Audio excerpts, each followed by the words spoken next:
More than a year has passed since Colorado became the first state in the nation to legalize the sale of recreational marijuana.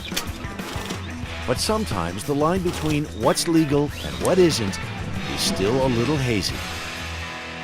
We just got some complaints about how many cars are parked here and about the smoking. This is not the first time cops have been called to this head shop in Wheat Ridge. You guys can't just walk in. Neighbors complain because customers smoke marijuana outside, which is still illegal. This is private property. This is private property. Sir, look right there. Business hours. Open. We told your guys not to come in Sir, here. you can litigate this again in court? We are litigating. Right. I'm not going to argue with you. The scene creates a convenient metaphor. The pot boom in Colorado comes complete with growing pains. I don't feel like cooperating with you, officer. Oh, I You make understand my you don't. day extremely hard. There's no reason I would cooperate with you. Sir, if you don't want to cooperate with us, it'll be duly noted. We were there at the beginning, reporting a year ago on the blissful rollout of legal weed. It's part of history. We spoke with Governor John Hickenlooper, who opposed the new law but had to implement it. I think most of us recognize that this is going to be one of the great social experiments of the next century. Today, that experiment is very much a work in progress. But when you're doing it for the first time, there's no template. Some things work, some don't. But know this, there's money being made. Colorado is now home to more than 500 pot stores. One of the biggest is called Medicine Man. Here's an industry that doesn't even exist in Colorado 5 years ago. 5 years later, you have cloud technology state-of-the-art to operate your grow rooms. Yeah. Right. It's been a wild ride, I gotta Crazy, tell you. yeah. We're not a bunch of stoners sitting around in tie-dye t-shirts, smoking pot. pot. Yeah. That is a true American industry. Andy Williams and his sister, Sally Vanderveer, along with their brother Pete, run the company.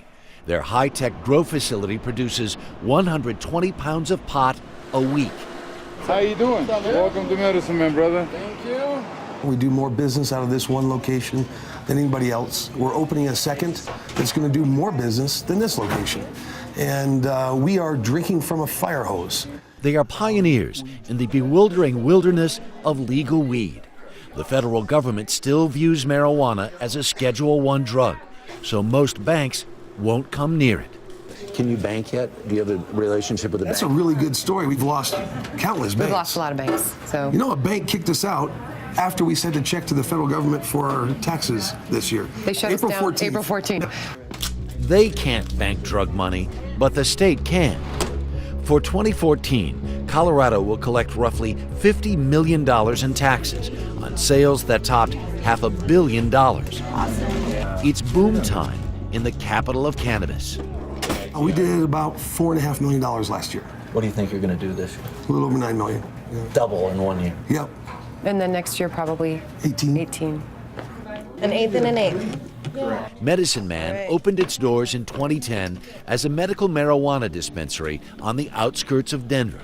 You're in the middle of a warehouse district in the middle of nowhere. Location. Yeah. And we And yet- screwed that up. But And yet everybody's here. That bad location and some good timing came together in a happy accident. I would suggest my Blue Dream. It's a really good 60-40 split hybrid. we're the closest dispensary to the airport. Yeah. So people land and they drive here and they come here first and then they go up the mountains and have a good time. So about 60% of our sales are tourists.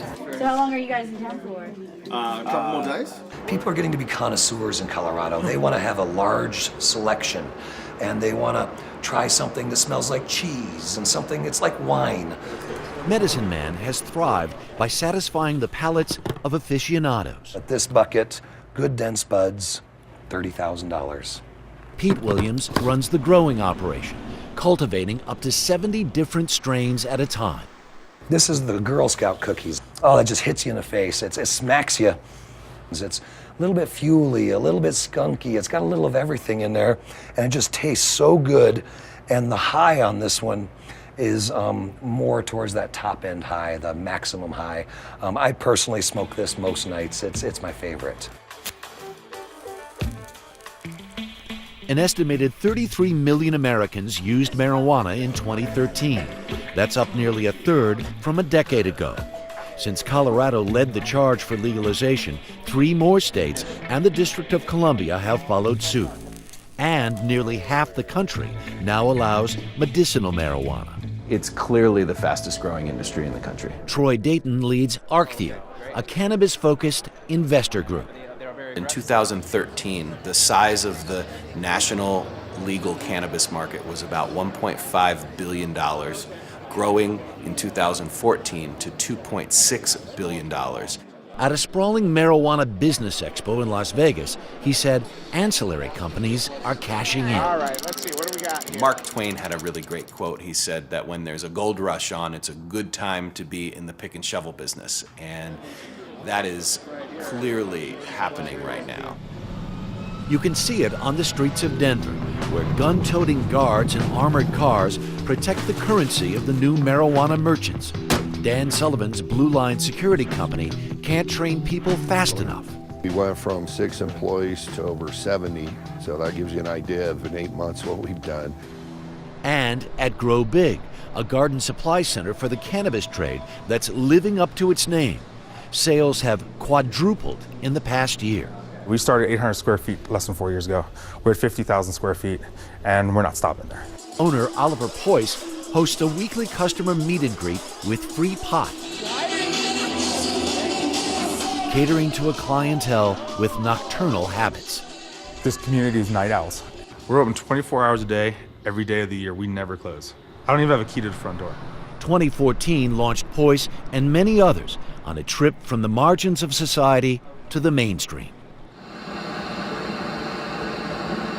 Prior to legalization, this was difficult. I've gradually come to realize that it's changed my life so much over the past year. Hillary Cooper makes artisanal pipes for pot and hash oil, some selling for more than $500. I recently got a wholesale distributor that buys all of my work. I can't even keep up with my orders at this point. Every problem this industry faces is an opportunity for another entrepreneur to start a business to fill that gap. Colorado's pot trade may be moving at breakneck speed, but many here still think it's a bad idea. Do you have anything that's a little bit stronger than that? As for the Williams family, they're not looking back. Do you have any sort of moral misgivings about this?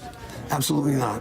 We're not here to make people start smoking marijuana. That's not our intent. We're here to provide safe marijuana for people who have always been buying it and who want to buy it. What are you going to look like 2 years from now, 3 years from now, 5 years from now? We're the Costco of the grow, the Starbucks of the retail. That's what we'll look like. It'll be big.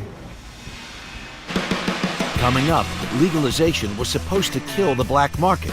So why is it thriving? You start off with a pound. If you're comfortable with the person that you're dealing with, then you offer them more than a pound. A visit to the underground when we come back.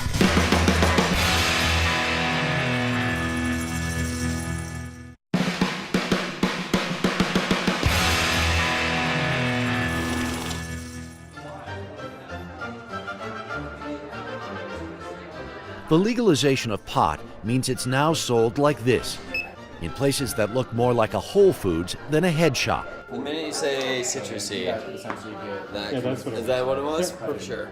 Licensed, regulated, minimum age 21. But if you think the marijuana trade is all on the up and up, Been so nice. You too.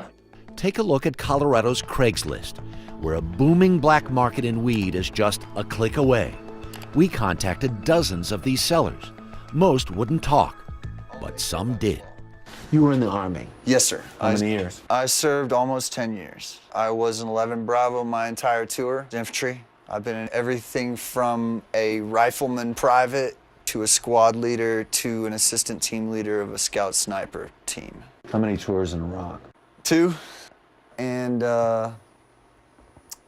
it was brutal. Ben Buckland left the Army in 2013, physically and psychologically damaged. Did you get injured over there? Yeah. I was injured once in Fallujah, and I was injured once in Basra, and I was injured once in Afghanistan. I have a traumatic brain injury, so I forget things constantly. I get headaches for no apparent reason. My ability to curb my anger with the smallest ripples in life is really hindered Like, I go off the hinge. Buckland was in desperate need of relief. What the VA had to offer were pills that I could die from if I took too many at once, that I would die slowly from as I took them as prescribed. Cannabis allows me to have my life again, whereas I would probably be a threat to society. Legal weed brought him to Colorado. So you have your medical marijuana registry, state of Colorado red card. Yes. And so what's your... 75 plants. You can grow 70. Yes. That's a lot of cannabis, and Buckland has found a ready market for his surplus. In a given year, what kind of income? I might make 10 grand a year. Just 60% of the pot consumed in Colorado is sold legally. The rest comes from big-time operators or homegrown suppliers like Buckland. How does it work? So I put out on Craigslist, I post around Pueblo, Denver, things like that. Right. And people will email me and say, hey, I live around this area.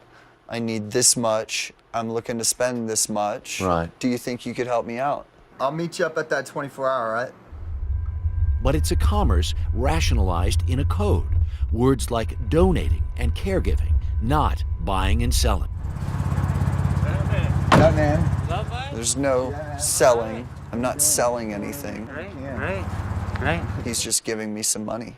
And I'm just giving him some cannabis. 1,000 times before, you know. He offers medicine to me for a donation. Ray Green is a regular.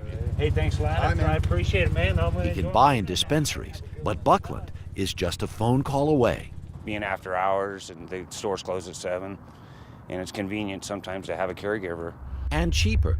Taxes as high as 36% and purchasing limits on pot push buyers to the black market. Usually a gram is $10, but it's top shelf, and it's how you want it. If you like the grape tasting stuff, you can have the grape tasting stuff. If you want the go to sleep stuff, we can get the go to sleep stuff.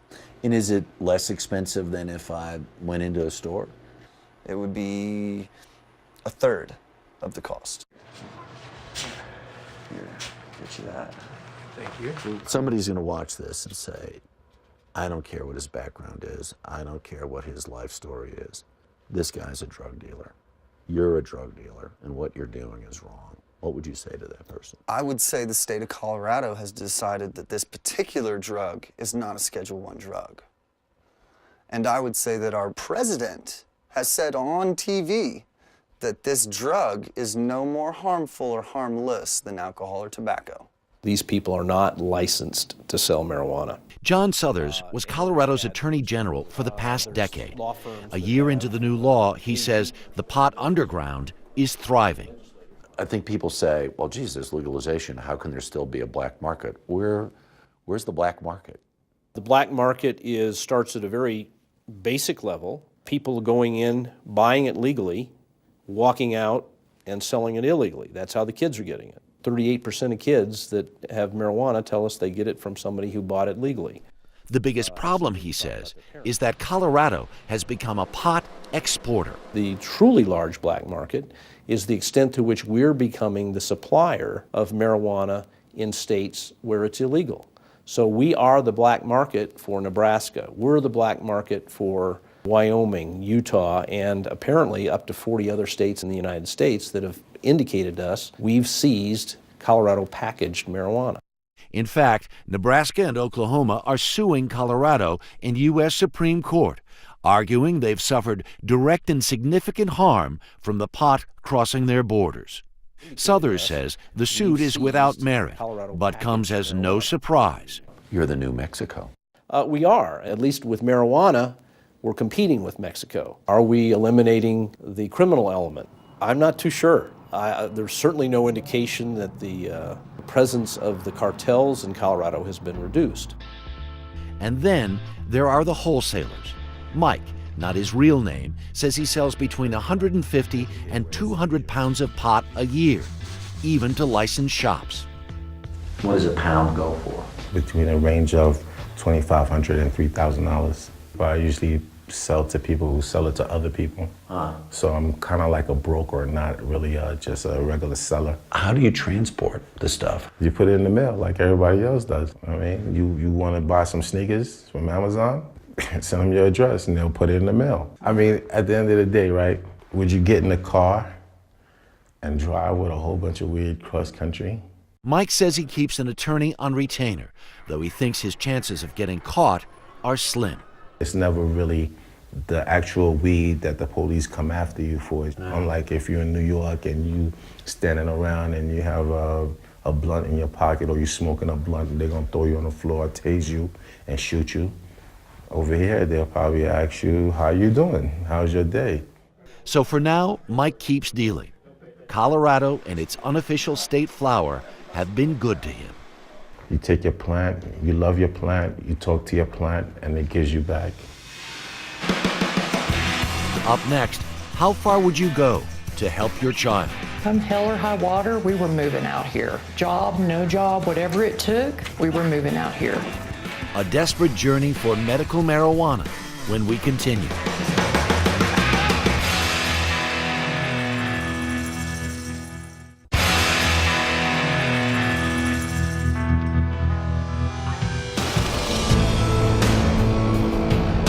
Colorado's alluring landscape has drawn a lot of people here through the years. But it's not the scenery that's bringing some folks here now. I got this. Braden Fleming is 10 years old. We met him playing outside his Colorado Springs home. He and his family just moved here from Texas. I know you're doing that on purpose. Howdy, I'm Harry. Nice to meet you. Nice to meet you. For Braden, it was a good day. You're a handsome young man. Thank you. You're welcome. But this is what it looks like on a bad day. Sudden, small, and uncontrollable seizures. Braden suffers from a form of epilepsy called Doza syndrome. Can you talk about what it's like for you? Well, it is kind of like closing my eyes, sleeping, except I'm talking in my sleep. Feels like. Yeah. Good job, buddy. Desperate for help they can only get in Colorado, the Flemings came here for one thing, a rare type of medical marijuana. And remarkably, they don't even know if it will work. So you've moved your entire family, changed everything in your lives to come here to get this medicine that you haven't even tried yet. Right. That's a big hope.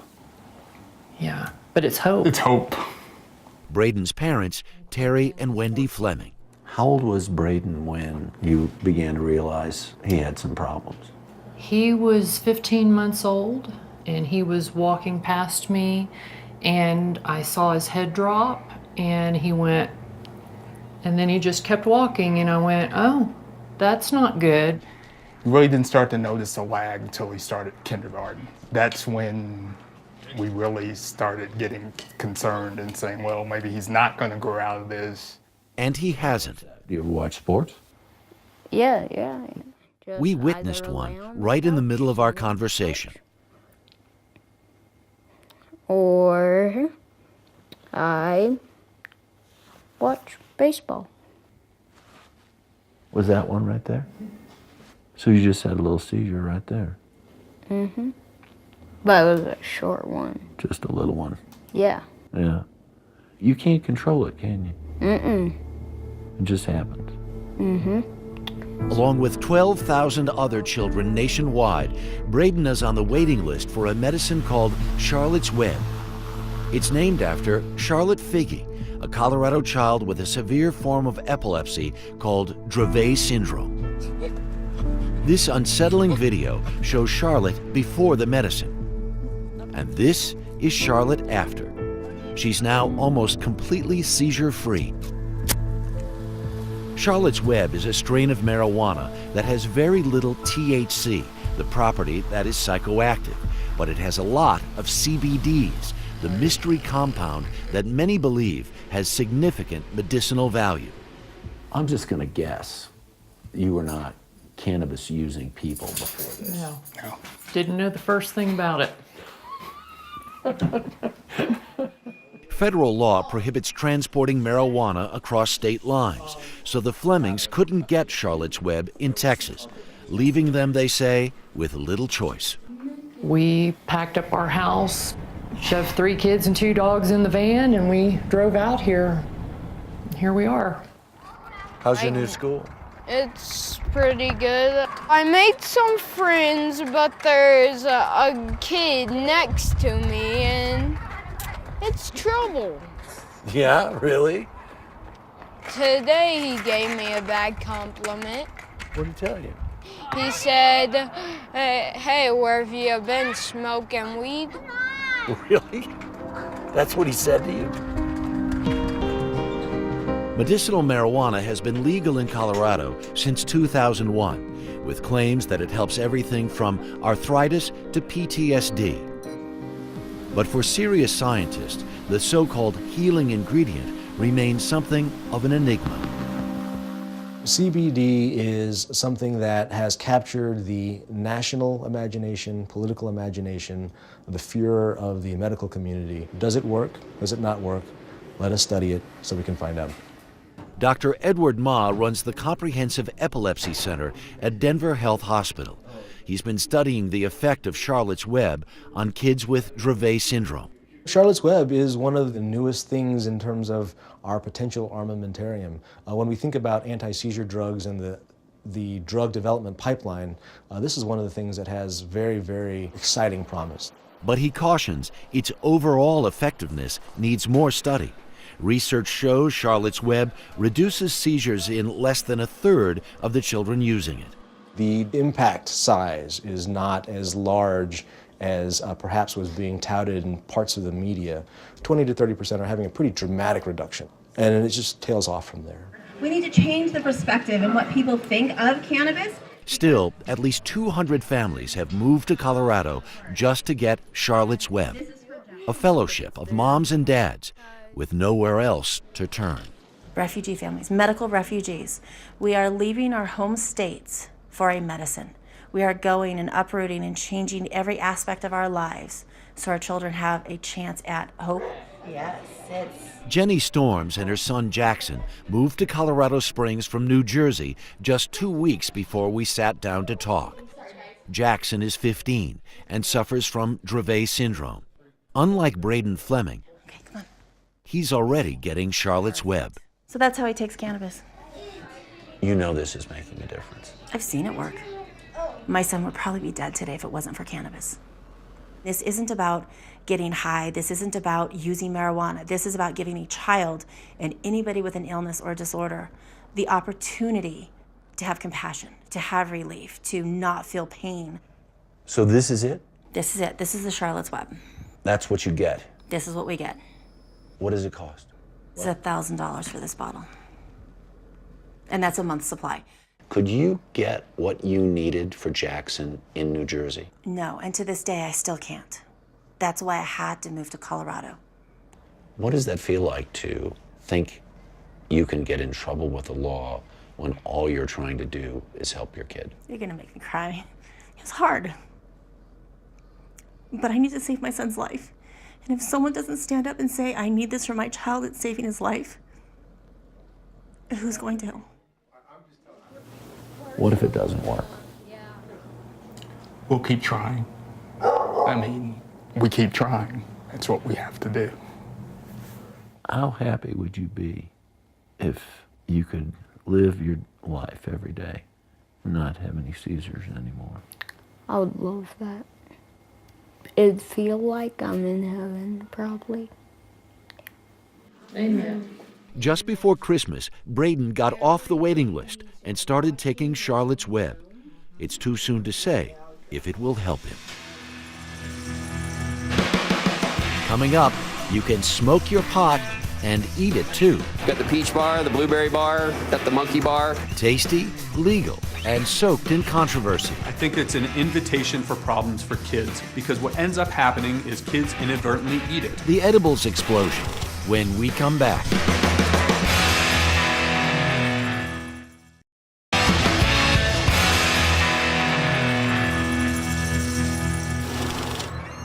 A year into the brave new world of legal marijuana, and one thing is for sure, people in Colorado love their pot. Folks here are consuming it in every way you can imagine, and some you can't. Of course, many are still smoking it, burning buds in a joint or a pipe. But more than a third of the pot in Colorado is consumed in other forms. Down here off to the side is some very lovely shatter, and then we have some awesome wax over here, also known as crumble. All right, ready? And go ahead and pull. This is called dabbing. This is a titanium nail that you got to heat up so it'll actually vaporize. This is a concentrate. Dabs of concentrated and super potent pot, known as shatter or wax, are heated and inhaled. You guys want to join in? Just step in and someone will pass you a hose. Then there are vape pens, e-cigarettes that vaporize hash oil. But perhaps the most popular alternative to smoking pot is eating it. Tastes like candy, just like a pixie stick. Not for children, no. And the array of choices is staggering. Chocolate, candy, drinks. We have these incredible bars, which are ranging from 25 to 100 milligrams. What are these things that are right here? These are our Dixie rolls. Yeah. These are our chocolate products. Right. We also make a very high quality truffle. We make what's called a Colorado bar. Chuck Smith is a co-founder of Dixie Brands. Dixie wants to be the General Mills of edible marijuana. I still want to reinforce that Dixie is the iconic brand. We are the largest what are called infused products manufacturer in the state of Colorado. We make sodas, tinctures, mints. We also do topicals, lotions, and salves and balms, all infused with cannabis. Dixie has been supplying the medical market since 2009. But in the first 2 months of 2014, Smith says Dixie's revenues jumped 500%. So in this first year, how significant an impact has recreational sales been vis-a-vis what you were doing before during old medical days? On December 31st of last year, there were about 100,000 card-carrying patients in Colorado.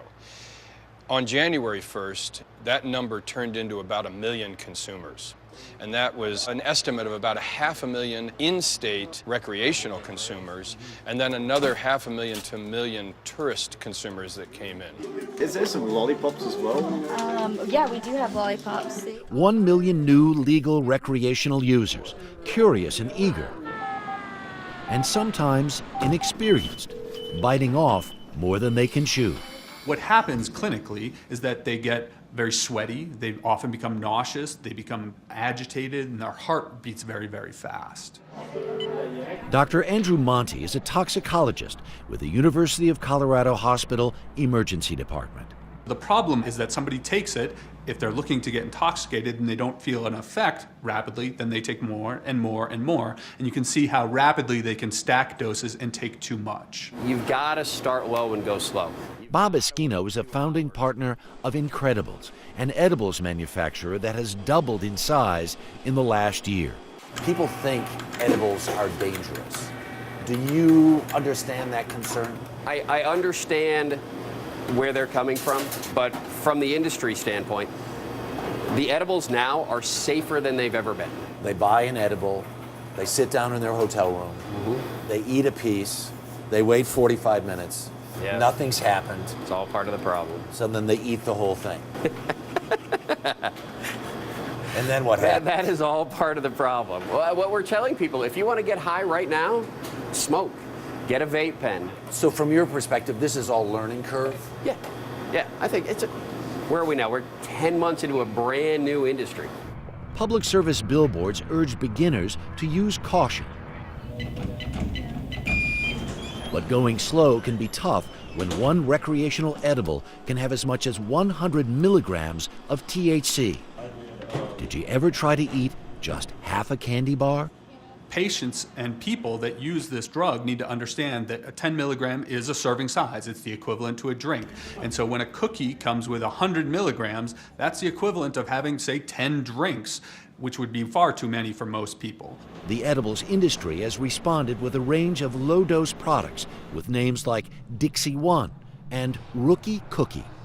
I'd much rather see you get very little effect and come back than to over-medicate and not want to try an edible again. The truth is, marijuana overdoses are not epidemic. The University of Colorado Hospital sees a couple a week, though there have been some problems with children mistaking edibles for candy. Food giant Hershey even sued and stopped one company from selling pot chocolates that looked an awful lot like the popular brands. The Denver police were concerned enough about edibles, they warned parents to look out for pot-infused candy at Halloween. The threat never materialized. But the concern, some say panic, still remains. There's also the issue of accidental ingestion by adults, which led the State Department of Health to propose, unsuccessfully, a ban on most edibles. Here's what bothers some people. Yeah. If a kid sees this sitting on a coffee table, Correct. There's nothing that's going to stop that kid from eating that. You're correct. A kid should never see this sitting on a coffee table, ever. A kid should not see a pile of Vicodin sitting on a coffee table. A kid should not see an open bottle of beer. A kid should not see a loaded gun sitting on a coffee table. This is a controlled substance, right? If you want to make sure that your children don't get a hold of this, put it in the hands of licensed manufacturers. In Colorado, legal marijuana has arrived, wrapped in gourmet chocolate with a lingering aroma of controversy. Coming up, if pot is legal, why did he lose his job? If you smoke a joint at 7 o'clock at night and you test the next morning, what happens? You don't pass. You smoked a joint 2 weeks ago. You don't pass. The workplace problem, when we come back.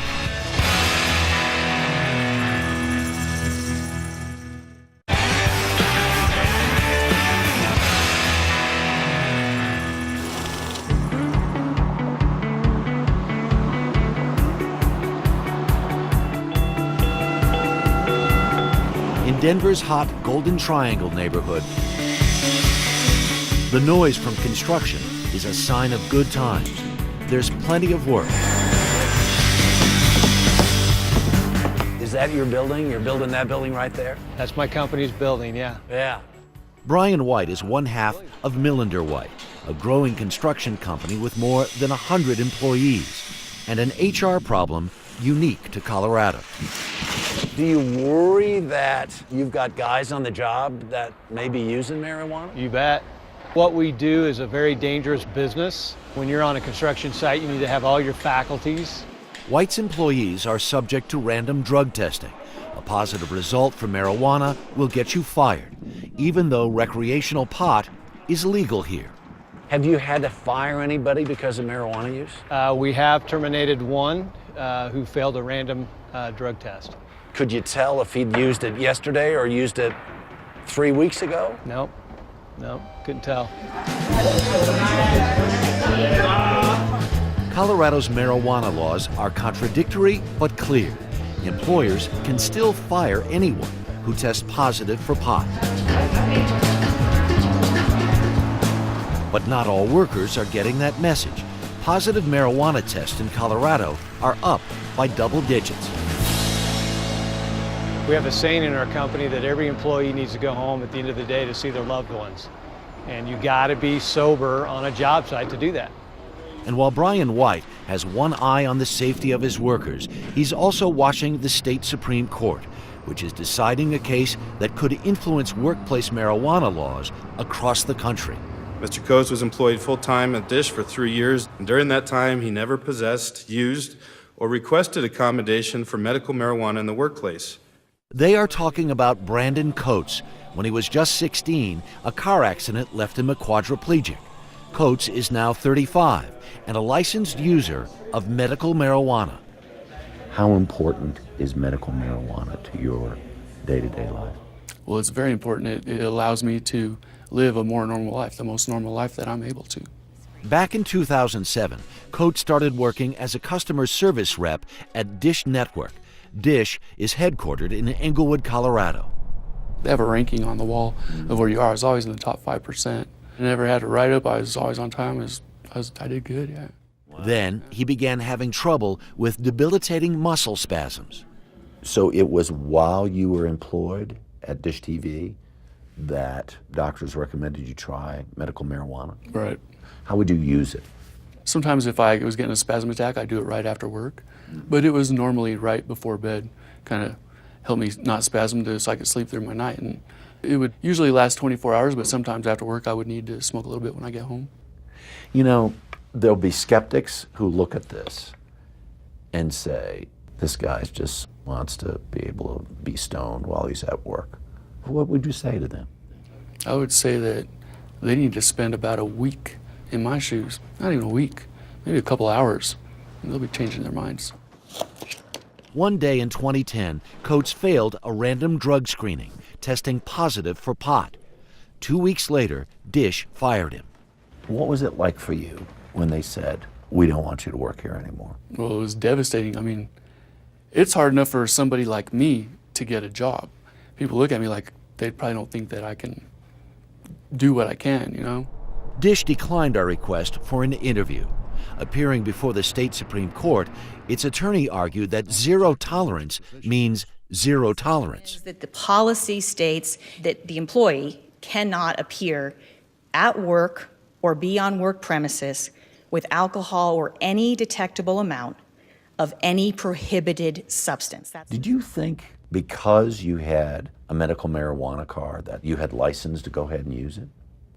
Well, I was under the impression that we had passed a law and that we had made it legal. More important, failing a drug test doesn't mean he was high at the time. Problem with THC is it's a tattletale drug. It's unlike any other drug that exists. You smoke it, and it's there for 40 days. Michael Evans is Brandon Coates' lawyer. If it went away like alcohol, if it went away like cocaine, if it went away like heroin, if it went away like opiates and Percocet, we wouldn't have this conversation because you. They sued Dish to get Coates' job back, claiming what he did during his off hours was none of the company's business. This case is about what happens when the lights go off, you punch out, and you go home in the privacy of your own home. Does that long arm of your employer reach in to a place where even police have to get a warrant to go into?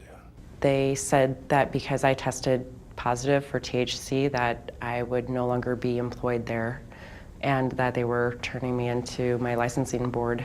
This registered nurse asked not to be identified. She's 36 years old, lives in the Denver area, and uses marijuana recreationally. It's just like having a glass of wine after work.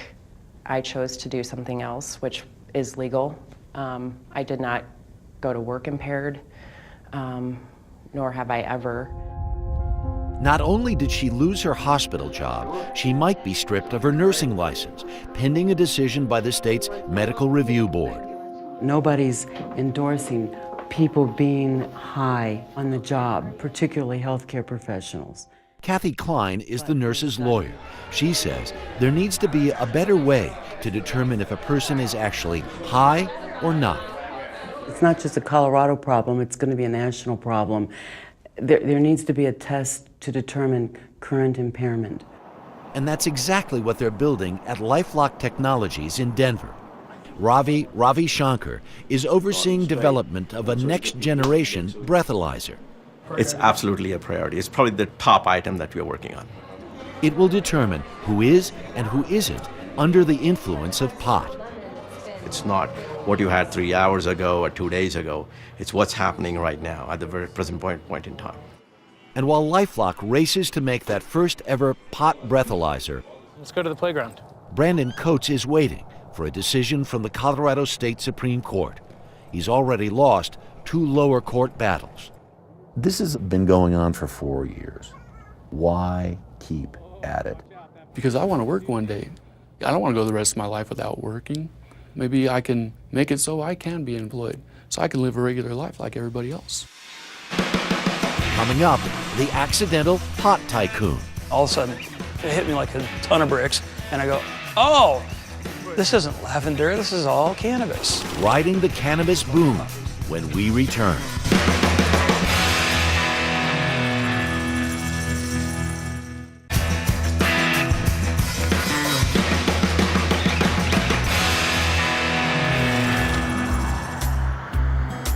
Far beyond Colorado's borders, you can feel the economic impacts of the marijuana boom.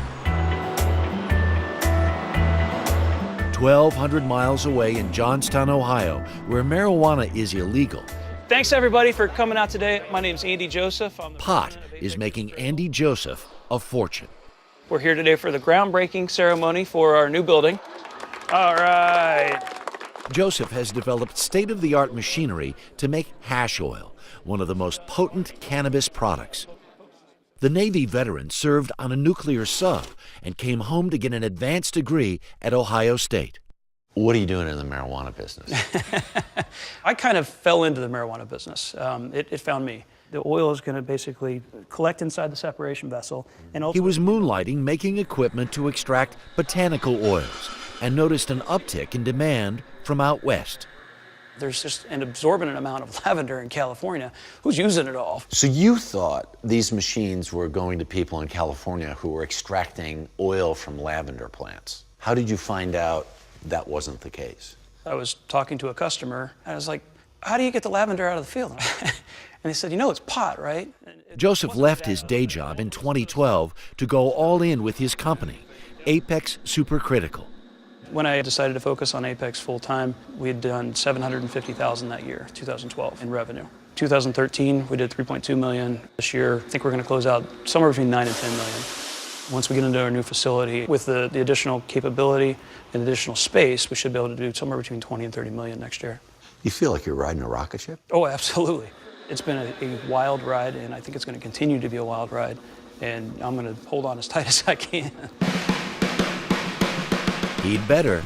The national appetite for marijuana is only growing.